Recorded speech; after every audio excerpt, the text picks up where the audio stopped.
আজকে 5 মিনিটের এই ভিডিওতে দেখতে পারবেন সাফারি পার্কে আসলে কি আছে।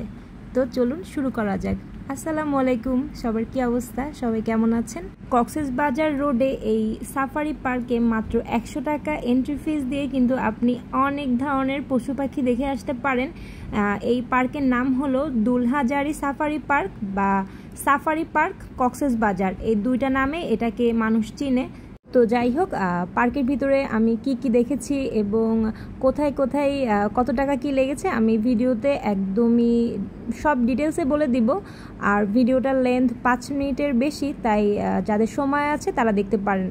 সো এই যে আমরা পার্কের ভিতরে এন্ট্রি নিলাম এবং এখানে পরিবেশটা খুবই শান্ত ছিল, একটা গ্রাম্য ভাইব পাওয়া যাচ্ছিল এবং এখানে মানুষ খুবই কম ছিল, কারণ এটা যেহেতু অনেক ভিতরে, সো খুব বেশি মানুষ এখানে আসে না।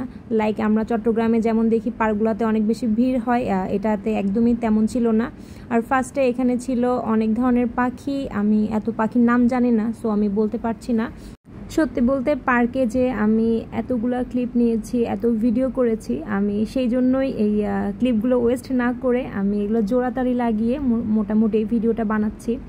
তো এখানে সরকারি বাস ছিল, চাইলে আপনারা সেই বাসগুলো রিজার্ভ নিতে পারেন। 600 টাকা ছিল মেবি ফিস, মানে বাসটা নেওয়ার জন্য। তো আমরা বাস নিয়ে ফেলি, যেহেতু সাথে বেবিরা ছিল, ওরা এত হাঁটতে পারবে না আর আমিও পারবো না, আমিও অনেক বেশি অলস। তো আমরা এই বাসে করেই পুরো পার্কটা ঘুরেছি।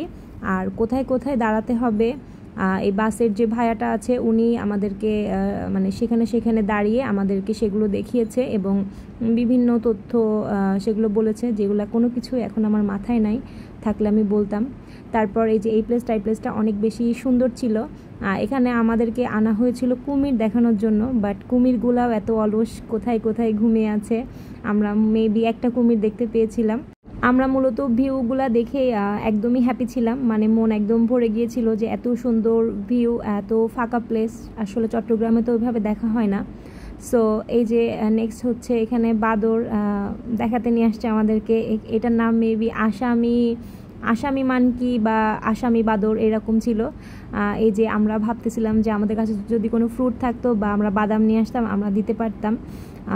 তারপরে হাতি, এগুলো তো সবই কমন। আনকমন সত্যি বলতে তেমন কিছুই দেখিনি। আনকমন বলতে এরিয়াটা অনেক বড় এবং এই যে বাস, যদিও আমরা বাসে করে ঘুরেছি, বাট যেই ফিলিংসটা ছিল, যেই ফিলটা পেয়েছি সবুজের ভিতরে ঘুরতে, সেটা বলে বোঝানো যাবে না, সেটা আসলে ফিলের ব্যাপার। তো যাই হোক, তারপরে নিয়ে আসে আমাদেরকে এই ওয়াচ টাওয়ারে, আমাদেরকে বলে যে এই ওয়াচ টাওয়ারে উঠতে, চারিদিকের পরিবেশটা দেখতে। তো যেহেতু আমি অলস, আমি তো এত বড় ওয়াচ টাওয়ারে কখনোই উঠবো না। আমি মেবি 2nd আর 3rd ফ্লোর পর্যন্ত গিয়েছিলাম, দেন আমি কিছু ক্লিপ নিয়েছি, যেহেতু আমি ভিডিও বানাচ্ছি আপনাদের সাথে শেয়ার করতে হবে। তো এই যে এখান থেকেও ভিউ মাশাল্লাহ অনেক সুন্দর ছিল, এত গ্রিন একদম চোখের প্রশান্তি। তারপর আমি বেশ কিছু ক্লিপ নিলাম, এখানে আমরা বেশ কিছু টাইম ছিলাম। তারপর আমরা নেমে আসি, কারণ বাসের সময় ছিল 30 মিনিট, আমাদেরকে 30 মিনিটের পরে আবার গেটের কাছে নামিয়ে দেওয়া হবে। তো আমরা আবার নেমে যাই। এই যে আমার পিচ্চি তো বেশি কাবিল, তিনি আগে নেমে যাচ্ছিল। তো তারপর আমরা আবারও আমাদের বাসে যেয়ে বসি এবং তিনি আমাদের এক এক করে সব কিছু দেখায়। যে এখানে জেব্রা ছিল, তারপর এখান থেকে একটা ভাইয়া উঠে এসে বসে আমাদের সাথে। দেন আবারও আমাদের যাত্রা শুরু হয় বাঘ এবং সিংহ দেখার জন্য, যেটা কিনা আরও অনেক দূরের একটা প্লেসে। আর এই বাস জার্নিটা সত্যি বলতে খুবই ভালো ছিল। আমরা টিভিতে যেমন সাফারি পার্কের ইয়াগুলো দেখেছি, এখানের ভিন্নতা হলো এখানে পশু পাখিগুলোকে ওরা খাঁচায় রেখেছে, বাট খাঁচাগুলো একটু বড়। তো এখানে আমরা বাঘ দেখেছি, বাঘটা মেবি ঘুমাচ্ছিল, এই যে ডাকার পরে উঠছিল না, মানে এটাও অলস বোঝা যাচ্ছে। তারপরে আমরা চলে গেলাম সিংহর কাছে। সিংহ কিন্তু খুব গর্জন দিয়েছিল, বাট আমি সেইটা দিতে পারছি না, কারণ ব্যাকগ্রাউন্ডে এত নয়েজ, আমরা এত কথা বলছিলাম, সো ওটা আমি দিতে পারলাম না। বাট দেখে ভালো লাগছে, বেবিরা এনজয় করেছে। যারা চিটাগাংয়ের গতানুগতিক পার্কে যে বোর হয়ে যান তারা এখানে যেতে পারেন। আর এটা কি গাছ বলেন তো? কে ছোটোবেলায় এগুলো দেখে খেলেছেন? আমরা অনেক খেলেছি, এখন তো দেখতেই পাওয়া যায় না। তো এই যে আমরা ব্যাক করছিলাম, তো বাঘকে বাই দিলাম। তারপর আমরা চলে আসি আবারও আমাদের বাসে।